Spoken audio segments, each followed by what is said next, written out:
I, 28F, and my ex-fiancé Bradley, 30M, were together for nearly 6 years before I caught him cheating with my stepsister Julie, 26F, on our engagement night. I need to provide some background so everyone understands the complete situation. My mom passed away when I was 12, and my dad raised me alone for 3 years before meeting Sarah, Julie's mom. Sarah was divorced and had full custody of Julie. When they started dating, my dad tried really hard to make Julie and me become friends since we were close in age. At first, I was resistant because I wasn't ready for a new family, but Julie was actually really nice to me. After my dad and Sarah got married, Julie and I became pretty close. We shared a room, borrowed each other's clothes, and told each other secrets. She was always the prettier one, tall, blonde, athletic, while I was more bookish and focused on academics. But it never bothered me because we each had our own strengths. Julie was like the sister I never had. I met Bradley during my sophomore year of college. He was a senior, and we met at a campus coffee shop where I worked part-time. He would come in every day, order the same drink, and we'd talk for hours during my breaks. After 2 weeks of this, he finally asked me out. We clicked instantly. He was smart, funny, ambitious, and treated me like I was the most special person in his world. After Bradley graduated, he got a job in the same city and waited for me to finish college. We moved in together after my graduation when we both had stable jobs. Those were some of the happiest years of my life. We had our routines, Sunday brunches, weekend hikes, game nights with friends. Bradley got along great with my family too. Julie especially seemed to like him, but I thought she was just happy for me. Last year, after 6 years together, Bradley proposed. We were at the Skyline, this fancy restaurant overlooking the city. He had arranged for the chef to bring out a special dessert with the ring. I was completely surprised and said yes immediately. We decided to have an engagement party at our house the following weekend. The party was everything I dreamed of. All our friends and family were there. Bradley's parents flew in specially for it. Julie helped me decorate the house and even made her famous cocktails. I remember feeling so grateful that my stepsister was also my best friend and was so supportive of my happiness. Everything was perfect until around 11 p.m. The party was still going strong downstairs, but I needed to use the bathroom. The downstairs one was occupied, so I went upstairs. As I walked past the guest bedroom, I heard muffled voices. The door wasn't completely closed, and through the gap, I saw something that would haunt me forever. Bradley had Julie pressed against the wall, kissing her neck while she ran her hands through his hair. Her dress was pushed up, and his shirt was unbuttoned. They were so lost in each other they didn't even notice me at first. I must have made some sound because Julie suddenly opened her eyes and saw me. She pushed Bradley away, but the damage was done. I ran downstairs, barely able to see through my tears. Bradley came running after me, calling my name. Some guests noticed the commotion, but I couldn't face anyone. I grabbed my purse and car keys and drove away. I could see Bradley in my rearview mirror, standing in the driveway, but I didn't stop. I checked into a hotel nearby and turned off my phone. I couldn't stop crying and throwing up. The image of them together kept playing in my head. I took a sleeping pill from my emergency purse stash and tried to sleep, praying this was just a nightmare. When I turned on my phone the next morning, I had 47 missed calls and over 100 texts. Bradley's messages made me sick. He wrote that he was sorry I found out this way, but he and Julie had been having feelings for each other for months. He said he proposed to me because he thought it would make his feelings for Julie go away, but seeing her at the engagement party made him realize he couldn't fight it anymore. Julie's messages were even worse. She wrote about how she and Bradley had been fighting their attraction, but they couldn't deny their feelings anymore. She said they never meant to hurt me, but they were in love. She actually wrote that maybe this was for the best because now I could find someone who loved me the way Bradley loved her. I stayed at the hotel for 2 more days, calling in sick to work. My best friend Emma brought me clean clothes and stayed with me, but I barely spoke. I knew I had to go home eventually to get my things. I waited until I knew Bradley would be at work and drove home. To my surprise, my dad's and Bradley's cars were in the driveway. When I walked in, I found my dad, Sarah, Julie, and Bradley in the living room. Julie was crying on the couch while Sarah comforted her. Bradley sat nearby, looking guilty but not guilty enough. Instead of asking what happened or showing any concern for me, my dad started talking about how we needed to handle this maturely. Sarah chimed in saying that while the situation wasn't ideal, we couldn't help who we fell in love with. Julie, still crying, said she never meant for this to happen but she and Bradley were soulmates. I couldn't believe what I was hearing. My own family was defending them. When I got angry and said they were betraying me, Sarah had the nerve to say I was being dramatic and needed to understand that sometimes life doesn't go as planned. My dad actually suggested that once I calmed down, we could all sit down and figure out how to move forward as a family. That's when I realized I had lost not just my fiancé, but my entire family. They cared more about protecting Julie's feelings than acknowledging how she had destroyed my life. The last straw was when Julie, still sniffling, said she hoped I could forgive her someday because she missed her sister. I went upstairs and packed as much as I could fit in my suitcases and car. As I was leaving, my dad tried to stop me, saying I was overreacting and would regret cutting off my family. I looked him in the eye and told him he had chosen his stepdaughter over his own daughter, and I would never forgive any of them. That was the last time I spoke to them. I blocked their numbers and social media, though I kept my accounts public so they could see I was doing fine without them. Some mutual friends told me Bradley and Julie moved in together within a week and were openly dating. They even kept my engagement ring, which was Bradley's grandmother's ring that she had specifically asked him to give to me. Update 1 first, I want to thank everyone for their supportive comments on my original post. The overwhelming response helped me stay strong in my decision to cut off my toxic family. After I left that day, I stayed with my best friend Emma for a few weeks. She has a spare room in her apartment and refused to let me stay in a hotel. Those first few weeks were a blur. I barely ate or slept, and I kept having nightmares about that night. Emma practically force-fed me and made sure I at least tried to maintain a normal routine. The hardest part was going back to work. Bradley and I worked for different companies but in the same business district. I was terrified of running into him during lunch hours or coffee breaks. I started taking different routes to work and changed my usual coffee shop. I even started bringing lunch from home to avoid going out. It felt like I was the one hiding when I hadn't done anything wrong. 3 weeks after moving in with Emma, I was scrolling through our company's internal job board when I saw an opening in our London office. They needed someone with exactly my qualifications for a senior position. It felt like a sign. I had always wanted to work abroad, but Bradley had been resistant to the idea because he didn't want to leave his family. Well, that wasn't an issue anymore. I applied immediately and had a video interview the next day. They were impressed with my experience and offered me the position with a significant pay raise. The only catch was they needed me to start within a month. I accepted without hesitation. When I told Emma about my decision to move to London, she cried but said she understood. She helped me plan everything, finding an apartment, arranging for my stuff to be shipped, and even connected me with her cousin who lived in London. The day before I was supposed to leave, Sarah showed up at Emma's apartment. She had gotten the address from a mutual friend who thought she was trying to make amends. Instead, Sarah started berating me for being selfish and running away from my problems. She said Julie was devastated that I was leaving the country without even saying goodbye. I lost it at that point. I told Sarah that Julie didn't get to be devastated after what she did. Sarah then dropped the bomb that Julie and Bradley were already talking about marriage. Apparently, they wanted to wait to announce it until things settled down, but they were sure they were meant to be together. Sarah actually said this was proof that their love was real and not just a fling.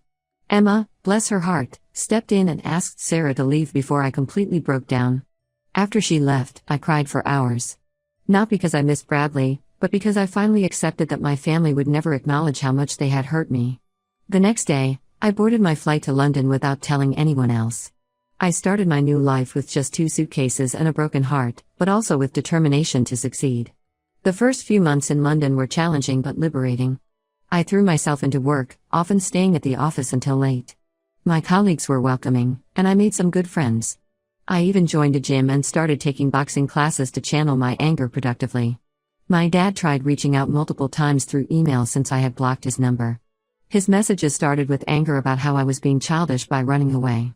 Then they turned to guilt-tripping, saying Sarah had been diagnosed with depression because of our estrangement. The latest ones were about how much he missed his daughter and how we needed to fix our family. I didn't respond to any of them. I knew if I opened that door even slightly, they would try to manipulate me again. Plus, through mutual friends, I heard that Julie and Bradley were still living in our old house, the house I had helped furnish and decorate. They were even using the wedding registry I had created. The final straw came 6 months after I left. Julie and Bradley got married in a big ceremony at the same venue Bradley and I had booked for our wedding. My dad walked Julie down the aisle wearing the same suit he had bought to walk me down the aisle. They even used some of the ideas from my wedding Pinterest board that Julie had access to. Many relatives who knew the truth refused to attend the wedding. My mom's sister, Aunt Carol, called to tell me she and her family had declined the invitation because they couldn't support such betrayal. But my dad and Sarah acted like everything was perfect. They even had the nerve to send me a wedding invitation with a note saying it would mean a lot to Julie if her sister was there to celebrate her special day. I blocked their email addresses after that. I finally accepted that these people would never understand the depth of their betrayal. They would always paint me as the dramatic one who couldn't accept true love or whatever nonsense they were telling themselves. It's been a few months since then. I've been promoted twice at work and am now leading my own team. I bought a beautiful apartment in London and have started dating casually. I keep my social media public and post regularly about my success and happiness, not out of pettiness but to show myself how far I've come. Some people might think running away to another country was extreme, but it was the best decision I could have made. Sometimes you need to completely remove yourself from toxic situations to heal properly. Update 2. Just when I thought I had finally moved on with my life, my past came crashing back.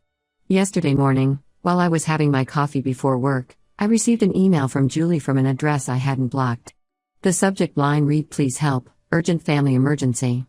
I almost deleted it without reading, but curiosity got the better of me. The email was long and desperate. Julie wrote that she and Bradley were in serious financial trouble. Apparently, about a year ago, they started a luxury wedding planning business together. Julie had always been good at organizing parties, and Bradley quit his job to handle the business side. According to the email, they invested all their savings and took out several loans to get the business started. They even convinced my dad and Sarah to remortgage their house to help them. For the first few months, everything seemed fine. They got a few clients through their social circle and thought they were on their way to success. But then things started going wrong. A few big clients canceled last minute and demanded their deposits back. Their inexperience led to some major mistakes that resulted in negative reviews.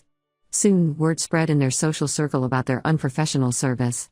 The business started losing money rapidly. They tried to save it by taking more loans, maxing out their credit cards, and borrowing from everyone who would lend them money. Nothing helped. Now they're drowning in debt. Julie mentioned they owe over $200,000 to various banks and private lenders. They're about to lose their house, my old house, ironically, and the debt collectors are calling day and night.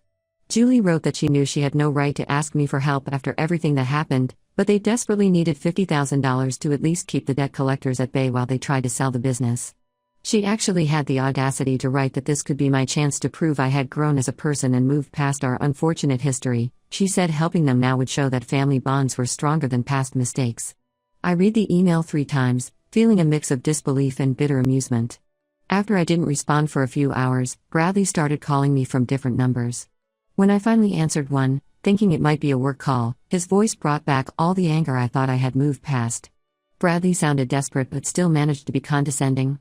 He said he knew things ended badly between us, but surely I was mature enough now to help family in need.